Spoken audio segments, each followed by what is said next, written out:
just come out of the prep on Trafalgar Square. He says he wants to go to the National Gallery. I'm there, sort of reluctant, because I went round with my little sister a couple of weeks ago. Yeah, she's doing art GCSE. Wanted inspiration. I don't know if she got any, but she did alright in the mock exam. Yeah. Drew a fruit bowl, I think. Oil pastels. You know, so I've pretty much seen everything in the gallery and sort of a bit boring, really.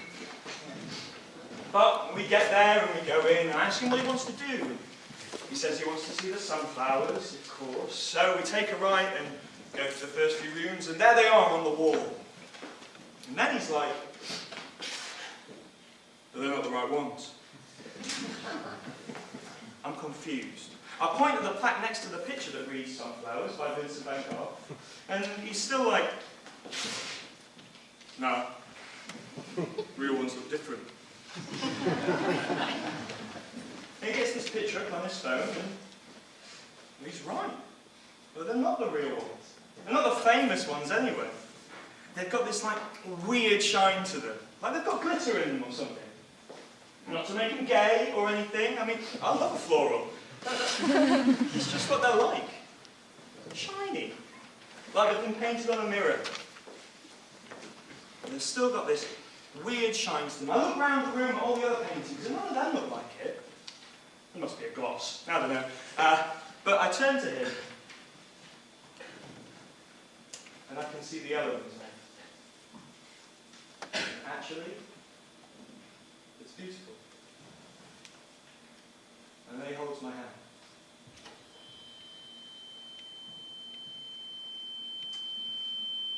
And I can't do it. I squeeze it like I appreciated the effort and smile and let go.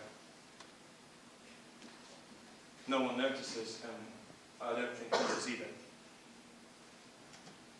But I let go. But we move on and leave the sunflowers glowing through the doorway like someone left the kitchen light on. And now he's pondering this picture of a shipwreck, and I'm looking around the room thinking, do people think we're together? Or are they just seeing two young men looking at pictures, you know? But isn't it nice to see two young men appreciating fine art? That's what I'm hoping, anyway, that they just think we're two tortured, arty straight buddies soaking up the culture. Oh, Venus is fit. Oh, check out the tits on the Virgin Mary. We go through into another room, and I see him take his left hand out of his pocket. Only his left hand. So I run ahead and pretend that I'm really excited about this picture of Charles I on some weird-looking horse. Side note, apparently, all horses had rippling six-packs back then. Seriously, you should see this painting. I glance back and see that he's put his left hand back in his pocket, and now he's smiling at how excited I am about this fucking horse that looks like it's on steroids or something. And I'm like, why am I even bothered? Holding hands. It's not like it's germs or anything. I've just seen him use some of his sanitizer from Boots. It's definitely the gay thing. But I'm like, it's 2017. Nobody cares. But that's just the thing that straight people say, and even then, they don't really mean it. Because there's a little part of them that sees two guys holding hands, or two girls, and it all becomes hyper-real. Like there's this ball of 1080p around these two hands, and everything else just becomes a bit more pixelated. Like the first time they saw Avatar. Everything else just becomes a bit less interesting. And even if they don't hate it, or they notice it, hone in on it. Fuck! Even I do it! I was at Waterloo the other day and I saw these two girls. One's got short hair and a beanie, the other one's got long hair and The point is, I only remember this because they were holding hands. I saw it and my mind went, gay! It made me happy to see them like we were friends, like we're wearing a t-shirt with our favourite TV shows on it, like we have something in common. But I don't want something in common with strangers. I don't want to be noticed. I want to be the person walking down the street that just fades into the background pixels. I don't want to be HD. Fuck HD. Anyway, sorry, back into the gallery, and now we're in a room full of landscapes. Think farms, water wheels and shit. The kind of place I'd like to move if I was an 18th century arsehole. A reference, the 21st century arsehole in me wants to move to Manhattan. Loads of people did that back then. You know, moved miles and miles away, where all they had to worry about was the weather. You know, and whether Doris the sheep had had her hay this morning. He's really loving this windmill. And so am I, to be honest. There's one on a Wimbledon Common of Womble, Spain, where I used to walk my godmother's dog. I always loved that thing. Just a windmill in the middle of a park. Never spun, I think, but it was just there. Built back when everything was countryside, you know, and London still had a wall, and there was fucking deer everywhere, and people hunting them, and then there was just a windmill spinning away. The kind of thing that you wouldn't notice until hundreds of years later, until the city crept up on it, surrounded it, smeared it with concrete, and tried to make it the same as everything else. But there it is, not spinning, but existing. Sorry, tangents. Yeah, I'm the worst with them. I tell him, I'd like to live in a windmill.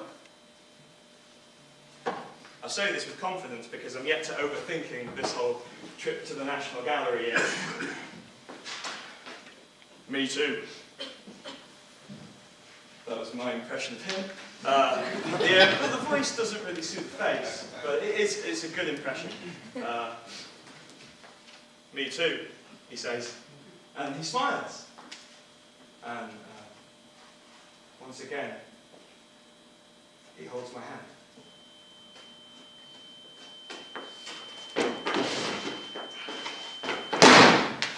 I'm 14 in the computer lab, and Mr. Ash is teaching us Excel.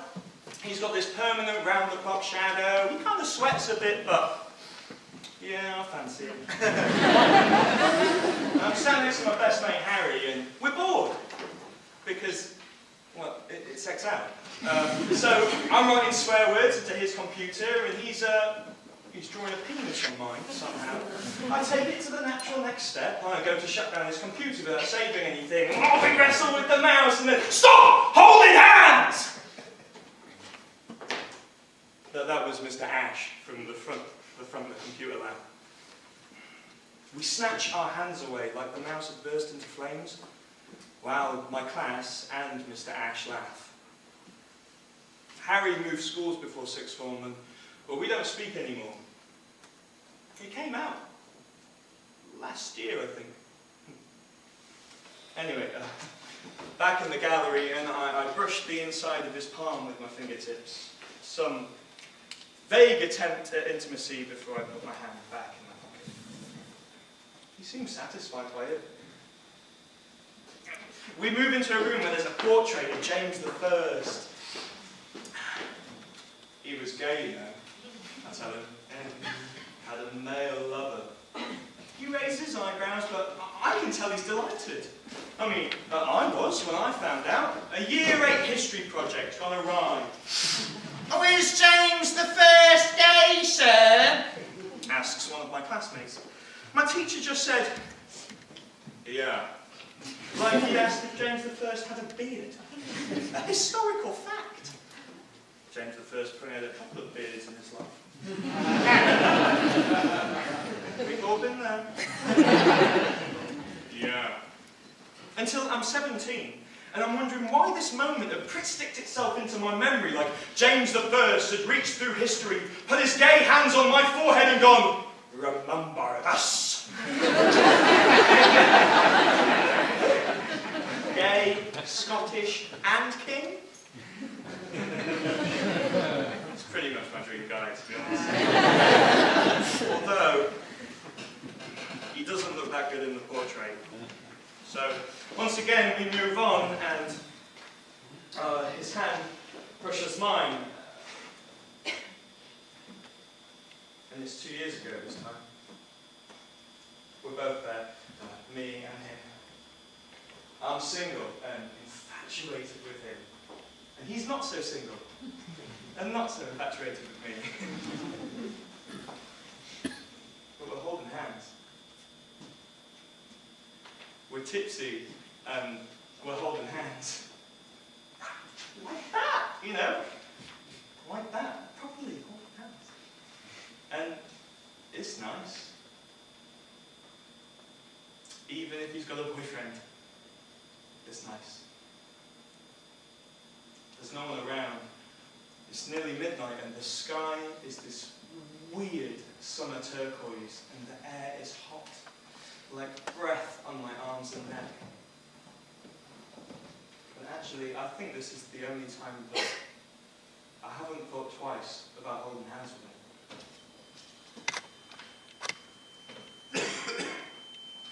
It was 2 years before we're even together, and we're crossing this bridge across a river, and I think I'm falling in love with him when a car goes speeding past and someone shouts "gay" out the window, and I feel...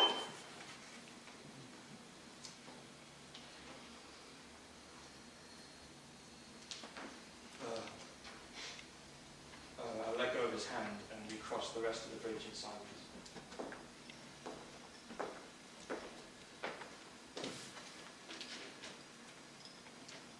Same thing happens at the gallery. Anyway, we move into the next room. It's one of those arty film spaces. Yeah, it's dark. I turn a corner and there's images projected on the walls and rows of benches for people to sit on and watch. But it's pretty full, so you just stand at the back, side by side, but a little apart, watching this silent documentary about wool, dye, and giant looms threading strings into pictures. Well, I get to remembering, my brain goes on a tangent, and I'm in year 3, and I'm being called gay for wanting to join the textiles club. I didn't know what it meant, but I knew it was bad.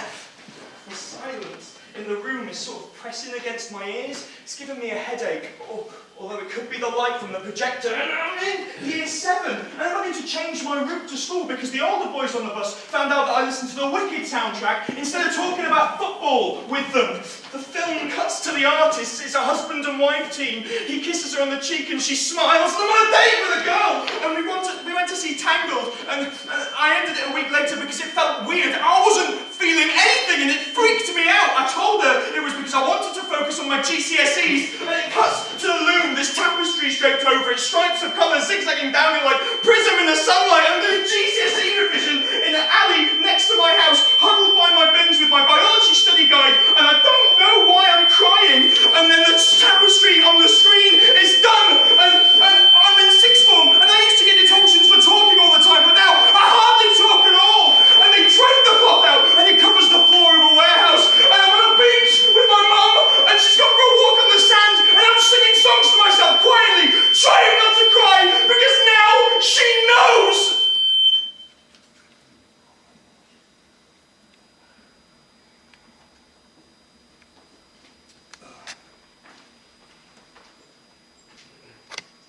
So we're watching this film, me and him. It's pretty full, so we're sort of being pressed into a corner. Him behind me. I'm sort of being pressed up against him, but actually it's quite comfortable. He doesn't seem to mind.